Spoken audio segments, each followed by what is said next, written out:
Boa tarde a todos. Vou dar uma pequena aula agora sobre gerenciamento de cronograma, começando por uma pequena apresentação minha. Sou o professor Francisco Delbrando. Eu possuo minha formação de base. Eu sou tecnólogo de manutenção industrial pela FATEC. Possuo um MBA em gestão de projetos pela USP-Exalc. E recentemente eu concluí um mestrado na área de gestão de projetos, né? Administração com ênfase em gestão de projetos pela Uninove. Falando um pouco aqui sobre mim, né, sobre minhas experiências, né? Eu acabei de citar minha formação acadêmica e de profissão, né, como eu atuo, em quais as empresas que eu atuo. Eu sou analista de melhoria contínua, sênior, pela empresa DSM, uma empresa química. Sou professor na Escola Senai, especificamente na Escola Senai de Jandira. Atuo em cursos na área de mecânica e gestão também. Atuo também como professor orientador credenciado da Poli-Exalc, onde eu apoio com orientação a TCC a alguns alunos. E também sou afiliado ao PMI desde 2020. Sou casado, tenho uma filha de 12 anos, a Sara. Sou apaixonado pela gestão de projetos, né? Atuo tanto na parte acadêmica quanto na parte das organizações. E vou falar um pouco aqui com vocês sobre uma área muito importante na gestão de projetos, que seria a gestão de cronograma. Gestão de cronograma, que é nada mais do que o controle do tempo, né? Gestão de cronograma de projetos é essencial para garantir a entrega de prazos e uma gestão eficiente dos recursos, porque quanto maior for o projeto, fora do que foi planejado, mais a organização tem que gastar, né? Uma velha frase de que tempo é dinheiro, nesse caso, realmente é. E a gestão de cronograma envolve algumas etapas, né? Definição das atividades, a estimativa de tempo de cada atividade, né? A relação entre cada atividade, né? O sequenciamento das atividades para o desenvolvimento de um cronograma eficiente e para garantir aí o prazo do projeto, né? Aqui uma breve definição clássica, né? Do que vem a ser o gerenciamento do cronograma, né? Que envolve alguns processos, né? Planejar, desenvolver e controlar o tempo do projeto, né? Assegurando, né, que todas as atividades sejam realizadas dentro do prazo estipulado. E é muito importante isso dentro do projeto, porque afeta diretamente o sucesso do projeto, né? Se a gente for pensar que a tripla restrição do gerenciamento de projeto envolve tempo, que é justamente o cronograma, o custo e o escopo. O cronograma, que é justamente o controle do tempo, ele é de vital importância para um bom gerenciamento do projeto e para atingir o sucesso do projeto. Falando aqui da parte de processos, né? Temos aqui a tabela das áreas de conhecimento dos processos e do ciclo de vida do PMBOK da sexta edição, que ainda é muito utilizado, embora já estejamos na sétima edição do Guia PMBOK. Os processos não deixaram de existir e de ser aplicados, né? No standard aí do PMI. Então nós temos aqui, gente, que o gerenciamento do cronograma do projeto, ele abrange aí do ciclo de vida, o grupo de processos primordialmente na parte do planejamento, porque elaborar um cronograma nada mais é do que planejar as atividades em função do tempo. Então nós precisamos planejar o gerenciamento do cronograma, definir as atividades, sequenciar as atividades, né? Estimar as durações das atividades e desenvolver o cronograma. Já na parte de controle do projeto, o cronograma entra aí como o processo de controlar o cronograma, entender aí se todas as atividades estão sendo executadas de acordo com aquilo que foi pensado, né? Com aquilo que foi estimado, né? E para a gente começar a desenvolver o planejamento do cronograma, a gente precisa primeiro entender o que a gente precisa fazer. Para isso, a gente usa uma ferramenta muito importante chamada EAP, Estrutura Analítica do Projeto, né?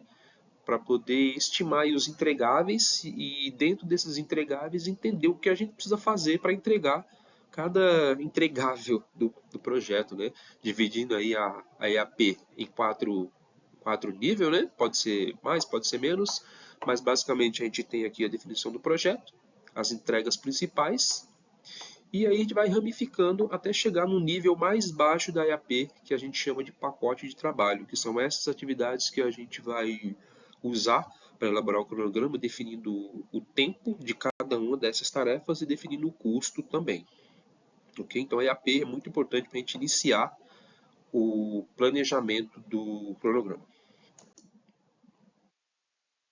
A próxima etapa, entendendo o que a gente precisa fazer, quais as tarefas que a gente precisa executar para entregar os entregáveis e o conjunto desses entregáveis compor o projeto como um todo, a gente precisa sequenciar as atividades, né? Após entender o tempo de cada tarefa, a gente vai sequenciar essas tarefas, entender quais tarefas podem ser feitas simultaneamente e quais tarefas uma depende da outra. E então nós temos as dependências obrigatórias, né, que são as atividades que exigem que outra seja concluída antes de começar essa, né? Temos aqui um exemplo clássico de que a gente só deve pintar o chão numa reforma de uma casa depois de ter pintado a parede, porque não faz sentido a gente pintar a parede e depois pintar o chão, sendo que uma tarefa vai interferir na qualidade da outra. Então, é um exemplo clássico que a gente usa para mostrar a dependência da sequência lógica de uma tarefa em relação à outra, né? Temos dependências arbitrárias também, definidas pela equipe do projeto, né? A equipe do projeto pode pensar qual tarefa pode depender uma da outra, não necessariamente numa ordem lógica, né? Temos também as restrições de custos, né, como limitações de equipe e material, muito importante para definir a duração de cada tarefa. E temos também as tarefas que podem ser executadas simultaneamente, né, que é importante para poder fazer a compressão de cronograma ou para elaborar o caminho crítico que a gente vai ver mais à frente. Então, pessoal, como estimar a duração de cada atividade, né? Nós podemos usar três métodos, né? Estimativa paramétrica, que baseia em dados históricos, né, e parâmetros matemáticos, né? E a fórmula comum é multiplicar a quantidade de trabalho necessário por uma taxa de produção ou produtividade conhecida, né? Uma tarefa que você já conhece a duração dela. Se você tem a mesma tarefa duas ou três vezes, você multiplica esse valor e você tem uma estimativa paramétrica, né, sobre o tempo de cada atividade. Outra forma de estimar o tempo das atividades do cronograma é a estimativa análoga, né, que utiliza a experiência de projetos anteriores, né, em repositórios de projetos, aí, nas lições aprendidas, né, nos arquivos dos projetos antigos. Né. E a gente usa esses dados para estimar o tempo das atividades já conhecidas. Né. Então, se uma tarefa semelhante levou 20 dias em projeto passado, essa informação pode ser usada para prever a duração de uma tarefa similar no projeto atual.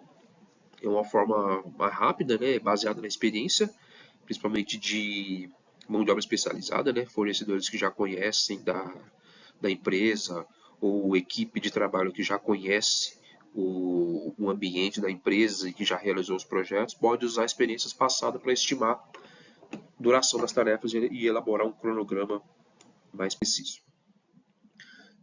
Também podemos utilizar a estimativa de 3 pontos, né, para estimar o tempo de cada tarefa. Né? Uma técnica utilizada para aumentar a precisão das estimativas de tempo, custo ou recursos em um projeto. Ela se baseia na premissa de que é possível fazer uma estimativa mais confiável ao considerar três cenários, né? Um otimista, um pessimista e um mais provável. Né? Uma visão mais longa de uma atividade, uma visão com um tempo mais curto e o mais provável, que seria o caminho do meio, mais seguro, o mais provável de acontecer. Algumas ferramentas, né, que nos ajudam a graficamente mostrar um cronograma é o diagrama de Gantt, né, uma ferramenta muito conhecida aí, desenvolvida pela Dupont, se não me engano, que mostra graficamente, através de barras, a duração de cada tarefa. Onde aqui nós temos a tarefa, aqui nós temos a contagem do tempo, e aqui, graficamente, a gente mostra o tempo de cada tarefa, né? Podendo ser tarefas sequenciais, onde uma obrigatoriamente tem que terminar para que se inicie outra, ou pode ser também tarefas paralelas, né? Onde essa barra aqui poderia, por exemplo, estar no mesmo tempo dessa daqui, onde economizaríamos tempo executando tarefas de forma simultânea, né? Esse é o diagrama de Gantt, uma forma gráfica de mostrar o cronograma, né? A forma mais comum. Podemos também usar uma ferramenta chamada método do caminho crítico para precisar o tempo e as tarefas que não podem ter atraso e as tarefas que podem ter atraso, né? É um método bastante usado para criar cronogramas de forma mais precisa, mas precisaria de uma aula só para explicar como que funciona o método do caminho crítico, né? É uma forma também. Temos também uma forma que usa probabilidade, né, que usa conhecimento estatístico para poder estimar de forma mais precisa a probabilidade da ocorrência da duração do tempo de cada tarefa, né? Uma abordagem que ajuda a entender a probabilidade de concluir um projeto dentro do prazo específico e identificar principalmente riscos, né, que mais afetam o cronograma. Então, um cronograma que precisa ter um tempo muito preciso de entrega, podemos usar essa técnica aqui para poder elaborar um cronograma de forma mais consistente. E softwares, né, que a gente tem de mercado para poder elaborar os nossos cronogramas.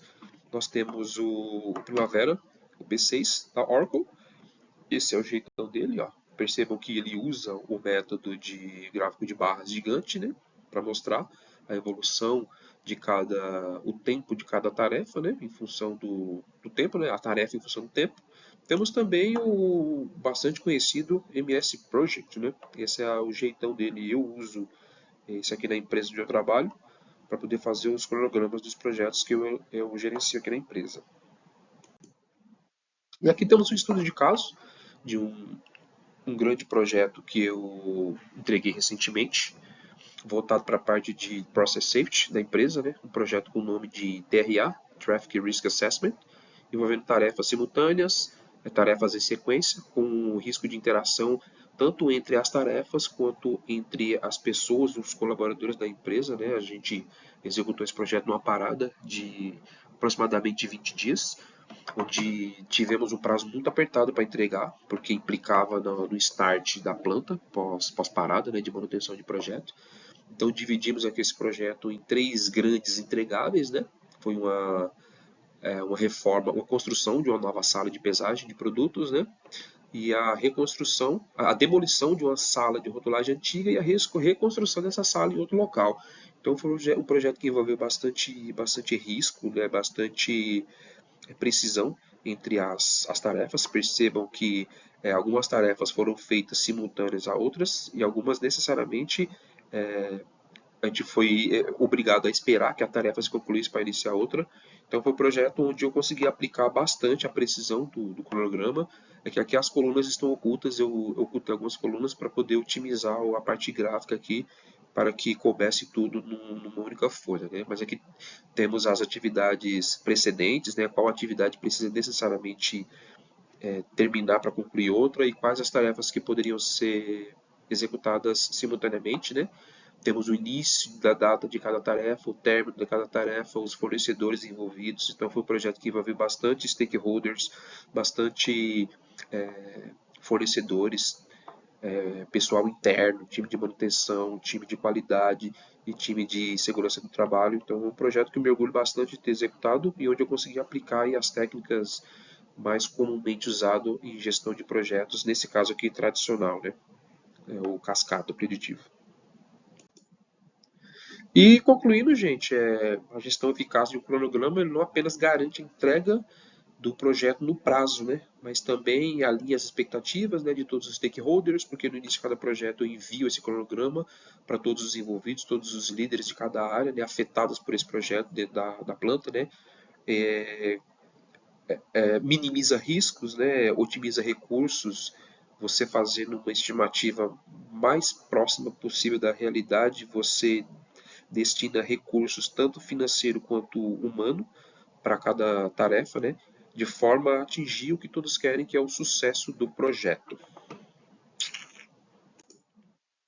E o meu muito obrigado, né? Espero que vocês tenham gostado dessa minha pequena apresentação de uma área muito importante, de uma área de conhecimento muito importante do gerenciamento de projeto. Eu considero aqui onde eu trabalho um dos principais, que é o gerenciamento de cronograma. Muito obrigado pela atenção e até a próxima.